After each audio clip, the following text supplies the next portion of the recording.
Eu desejo a você mais uma vez saúde, paz e bem. E hoje eu venho trazer a contribuição, mais uma contribuição a respeito de pessoas que são importantes para a nossa caminhada, para a nossa elevação espiritual. E como missionária de Mãe Rainha, eu mais uma vez ouso falar sobre o padre. Em alemão se diz Josef Kentenich, mas para nós, José Kentenich. E acompanhando sempre esse livro, é um livro bem importante, né? É como uma biografia realmente do padre José Kentenich. E eu acho pertinente trazer essas reflexões, trazer um pouco de como foi a vida do padre José Kentenich, porque muitas vezes nós recebemos Mãe Rainha e não sabemos como que o movimento surgiu, quem foi, né? Muitas pessoas sabem, outras não, grande maioria não.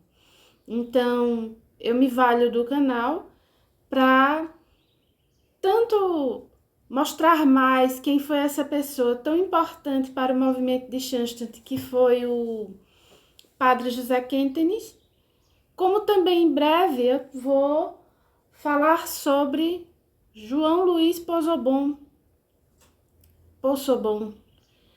que aqui no Brasil foi um missionário incrível, um homem santo realmente, pai de família, homem de fé, e nós teremos muito espaço para falar sobre ele também. Mas esses momentos que nós estamos vivendo, eles são inquietantes. Traz muita ansiedade. Eu já falei no vídeo anterior como é que o padre José Kentenich se comportava ou se comportou quando foi preso a primeira vez. Sim, porque no tempo dessa nova devoção, né? No tempo que surgiu a devoção com Mãe Rainha, renovação da aliança de amor, todas essas coisas que foram meticulosamente organizadas pelo padre José Kentenich, ele foi preso pelo nazismo, pela Gestapo, ou Gestapo na época, né?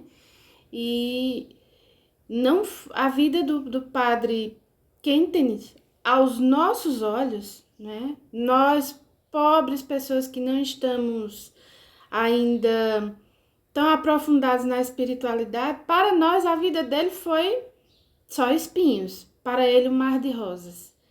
É isso que eu vou falar com você hoje, né? A vida do cristão, a vida de pelo menos quem tenta seguir Jesus, não é uma vida fácil, pois muitas vezes a pessoa não é compreendida e seguir Jesus não é fácil.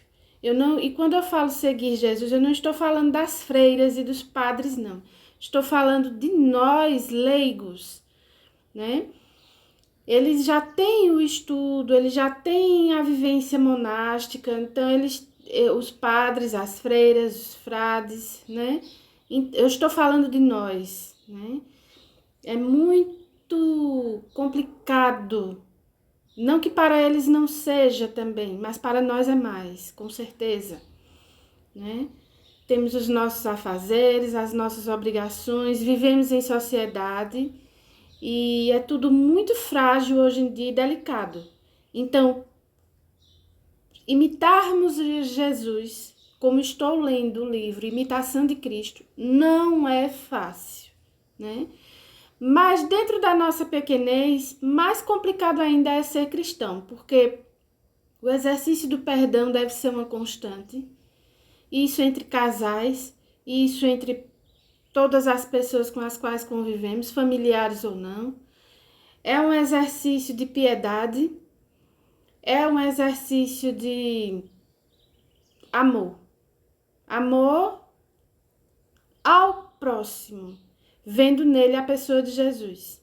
Então, não é fácil e não é simples. mas é possível, né? Desde que a gente tenha o firme propósito de realmente seguir Jesus. Então, se a gente sabe que a vida eterna não é aqui, neste plano, se a gente sabe que viver é um caminho que nós estamos construindo para a vida eterna, não é fácil e não é simples, mas é possível, repito. Então, hoje eu vou trazer essa reflexão, mais uma do Padre José Quentenis. Eu espero que ela console o seu coração, que ela lhe traga alento. Antes de ler esta passagem do livro, né, eu queria dizer que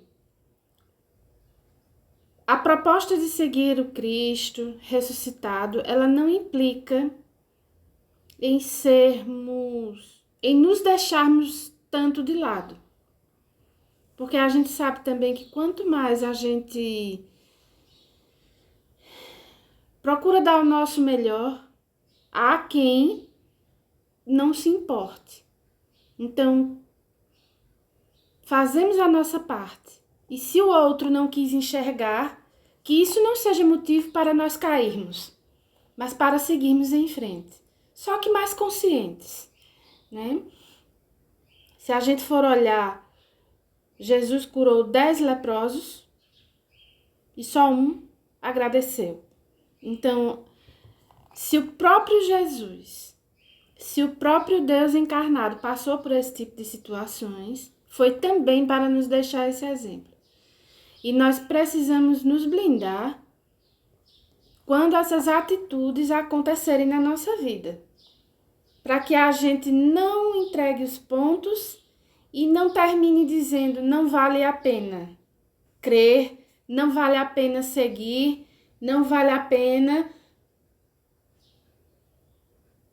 concluir a caminhada com Jesus, tentando se espelhar nele. Então, eu antes de ler precisava fazer esta reflexão, né? Porque o Padre Quentenis foi um grande... Quando eu lendo a Imitação de Cristo é que vejo realmente que esses ícones da nossa igreja, né? Essas pessoas que fizeram parte da caminhada para nosso fortalecimento espiritual, quanto que elas foram imitação de Cristo. Então, eu aproveito agora para ler e eu espero que seja proveitoso para você. 13 de março de 1942, manhã de inverno. Chega ao campo da morte mais um transporte de prisioneiros. Entre eles está o Padre José Quentenis. De hoje em diante, ele passará a chamar-se simplesmente o NR 29392. Dachau foi o primeiro campo de concentração do nazismo. Serviu de modelo para muitos outros. Só na Alemanha havia mais que 100. Era um lugar terrível. Mais de 200.000 prisioneiros pagavam ali o preço de sua fé, de sua lealdade à igreja e à pátria. Dachau. Cidade de escravos, de loucos, de pagãos e de morte. Inferno no mundo dos homens, onde o prisioneiro deixava de ser homem. Quem adentrasse o grande portão como prisioneiro, tornava-se menos que um animal. Era abatido, calcado aos pés, exposto a todos os martírios que a maldade humana pudera inventar. O único direito do prisioneiro era sofrer, abandonado à fúria de seus algozes, como a escória da sociedade. O sofrimento no inferno de Dachau era acentuado pela angústia da falta de pão, falta do reconhecimento dos direitos humanos, falta de lar, falta de honra, falta de defesa, falta de pão. Em 1942, no terrível ano da fome, quando o Padre Quentenis chegou a Dachau, os prisioneiros mais pareciam cadáveres ambulantes, figuras esqueléticas. A fome era tão grande que morriam aos milhares. Padre Quentenis, em algumas conferências, conta-nos como foi sua vida em Dachau no tempo da fome. Que lindo vocês vão ouvir agora. E que aprendizado. Os primeiros sintomas da doença provocada pela fome também me assaltaram. Mas, afinal, tudo terminou bem. A situação era tal que eu também já estava como um esqueleto. Dos alimentos que recebi, repartia sempre com os outros. Distribuí pão, presenteei pão. Para isto, reduzi o que necessitava ao mínimo. Eu queria estar apegado somente ao bom Deus e ser inteiramente dependente dele. Eu vou repetir essa frase. Eu queria estar apegado somente ao bom Deus e ser inteiramente dele. Será que nós somos apegados somente a Deus e somos inteiramente dependentes dele? Ou nós dependemos de uma série de coisas para que a nossa vida tenha sentido? Será que a gente precisa a toda hora ser apreciado, admirado e elogiado, reconhecido? São características humanas. Só que isso é parte da nossa vida? Sem isso nós deprimimos? Ou será que a gente consegue ser feito Padre Kentenich, inteiramente dependente de Deus e apegado a Ele? Imaginai-vos o que quer dizer viver constantemente em tal ambiente, ter diante de si essas figuras, pessoas que eram a verdadeira corporificação da miséria, não só exteriormente, mas também em sua estrutura interna, anímica. Havia falta de pão em todos os sentidos. Os prisioneiros estavam tão tomados pela fome que não eram mais capazes de alguma concentração espiritual, religiosa, interna. É valioso ter passado por tudo isso durante anos. Então, muita gente acha que entregar-se a Deus, que ser cristão de verdade é brincar de Poliana. Quem conhece a história de Poliana, eu nem falo essa novela que passou, porque ela foi totalmente modificada do livro original Poliana. Então eu tive a oportunidade de ler esse livro há uns anos atrás e Poliana tinha o jogo do contente, né?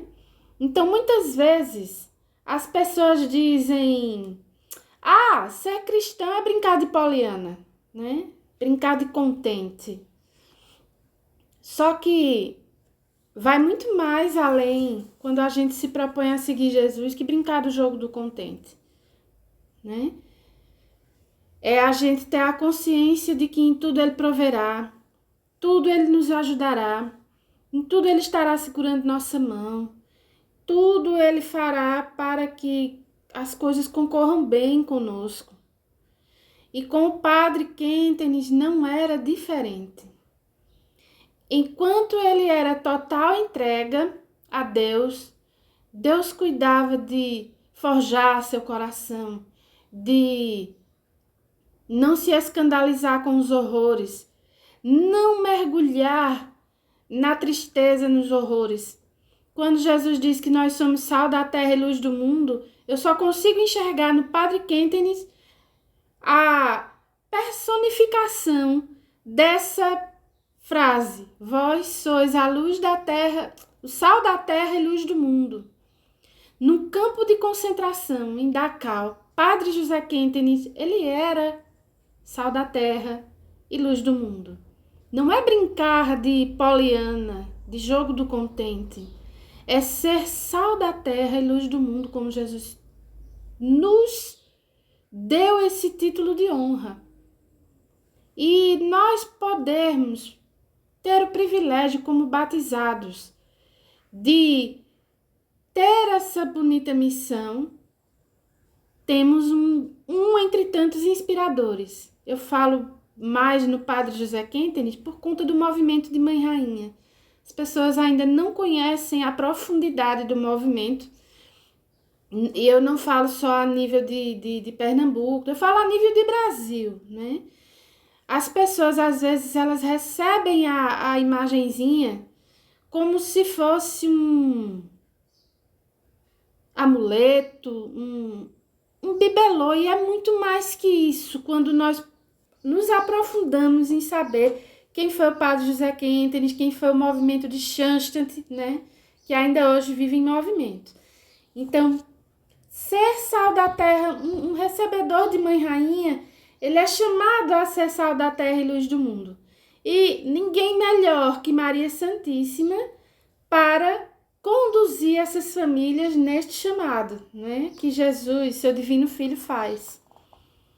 Padre Quentin esforçava-se para manter entre os sacerdotes prisioneiros, no bloco dos sacerdotes, um nível de espiritualidade. Apresentava-lhes o ideal do homem que vive no céu e que por isso mesmo é inteiramente livre.